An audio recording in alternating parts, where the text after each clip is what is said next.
Assalamualaikum warahmatullahi wabarakatuh. Hai sahabat, setelah kemarin kita berkunjung ke Masjid Demak, saat ini kita akan bergeser ke Kota Kudus untuk mengunjungi sebuah masjid yang konon katanya menjadi simbol toleransi umat beragama. Saat ini saya sengaja mengenakan setelan lurik Jawa dan juga sarung dari sarung mangga. Sarung ini artinya adalah sebuah produk budaya dari Nusantara. Dan untuk yang lurik ini adalah budaya dari Jawa. Dan khusus untuk yang topi ini, budaya saya sendiri. Karena saya traveler ya kan. Oke, kalau gitu langsung aja kita masuk ke Masjid Menara Kudus. Seperti biasa, biar semangat kita awali dengan Bismillah. Oke, let's go!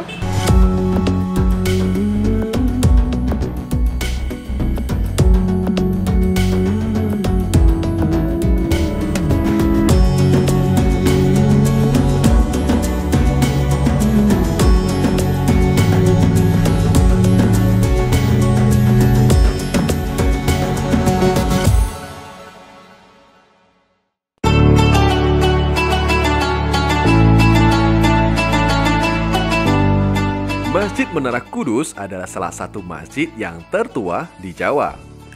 Masjid yang didirikan oleh Syekh Jafar Shodiq atau biasa dikenal dengan Sunan Kudus ini punya pengaruh yang besar terhadap perkembangan Islam di Indonesia, khususnya di Jawa. Masjid ini terlihat berbeda dengan masjid-masjid pada umumnya.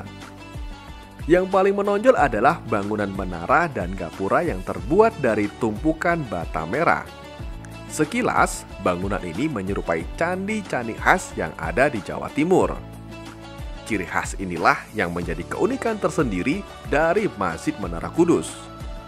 Dan ternyata, di balik keunikan itu tersirat makna sikap tepo seliro atau tegang rasa pada masa itu.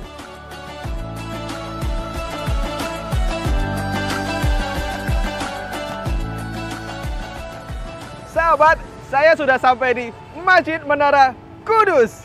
Ya, inilah masjid dengan gaya arsitektur yang sangat unik, dengan menaranya yang menyerupai dengan candi. Rame banget di sini ya. Habis hujan memang, tapi tidak menghentikan antusias mereka untuk datang di Masjid Menara Kudus ini. Seperti kita lihat, banyak sekali daya tarik dari Masjid Menara Kudus ini. Tapi kenapa ya menara ini dibangun serupa dengan candi? Kita cari tahu, langsung saja masuk dan ikuti saya terus. Let's go!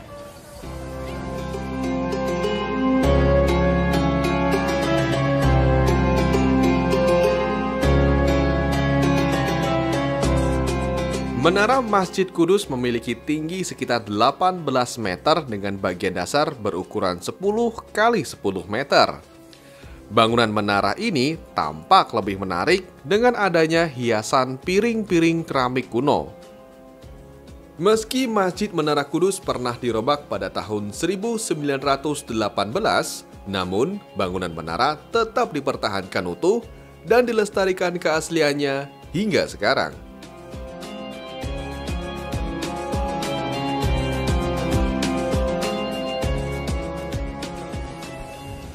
Assalamualaikum Pak Denny. Oh ya, waalaikumsalam. Pak Dari Denny, mana, Mas? saya Saiful Afandi dari Ya. Sarung Mangga Pak Denny.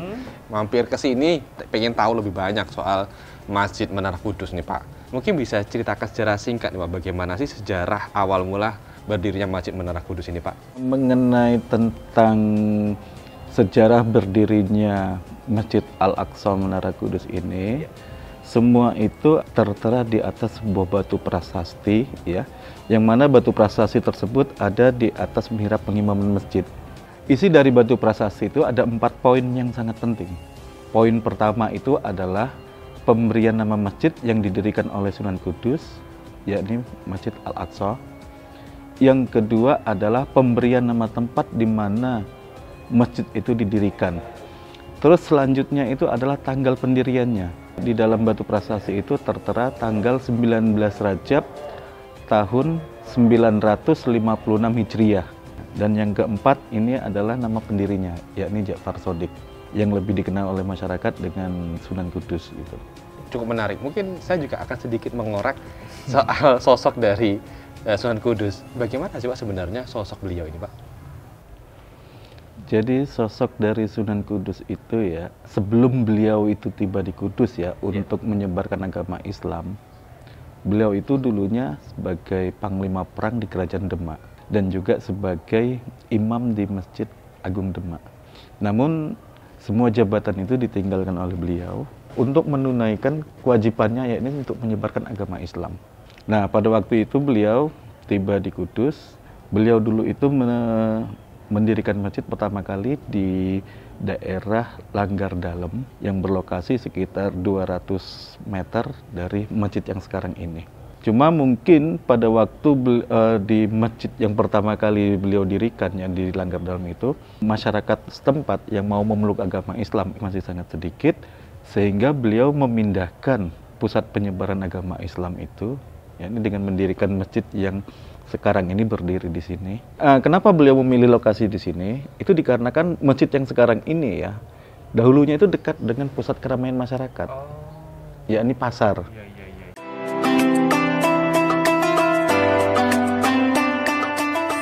Sunan Kudus merupakan salah satu tokoh penyebar agama Islam yang tergabung dalam 9 wali. Beliau dikenal sebagai seorang ahli agama, terutama dalam disiplin ilmu tauhid, hadis, dan fikih. Dari 9 wali, hanya beliaulah yang memiliki gelar Waliul Ilmi, gelar untuk wali yang berpengetahuan luas. Sunan Kudus juga sangat piawai dalam melakukan pendekatan kepada masyarakat. Dalam berdakwah, Sunan Kudus lebih menekankan pada kearifan lokal dengan mengapresiasi budaya setempat.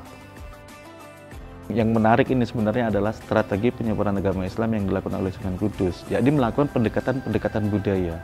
Kita bisa lihat dari bentuk arsitektur, itu menggunakan arsitektur lokal.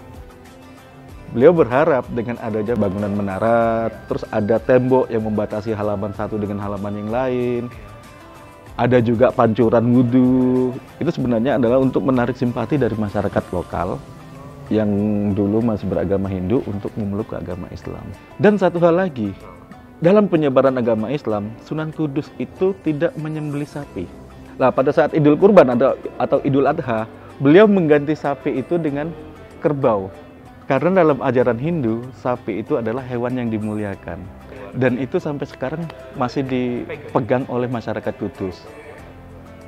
Sehingga ya, dengan tidak menyembelih sapi ya, kan yang disembelih adalah kerbau, dan itu menjadi brand kulinernya Kudus, adanya soto kerbau dan sate kerbau. Jadi begitu, kita menuju ke masjid aja dahulu ya, serta kita juga lihat nanti interior dalam dari ruangan masjid. Sebagai bentuk penghormatan dan apresiasi pemerintah Indonesia, Masjid Menara Kudus diabadikan gambarnya ke dalam uang kertas pecahan 5.000 pada tahun 1986 untuk mengingat keindahan budaya dan nilai sejarah Masjid Menara Kudus. Yang menarik masjid ini memang sedikit banyak lain dengan masjid yang lain. Karena dari sisi bangunannya saja bisa dilihat multikultural. Jadi ada seni seperti Hindu, Buddha, bahkan seni Islam. Ini merupakan bukti istilahnya Mbah Sunan toleransinya terhadap umat yang lain. Ya, Pak Masud, terima kasih sudah berbagi cerita alasan Pak Masud, dan ini ada pemberian dari kami, dari Sarung Mangga untuk Pak Masud. Semoga bisa bermanfaat untuk Pak Masud. Nah, bagi kalian yang ingin mendapatkan giveaway dari Sarung Mangga, caranya gampang. Tulis jawaban dari 3 pertanyaan ini di kolom komentar.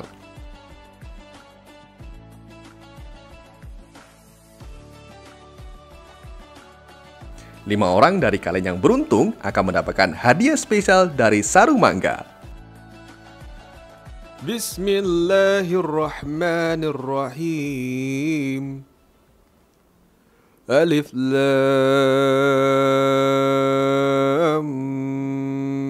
Mim.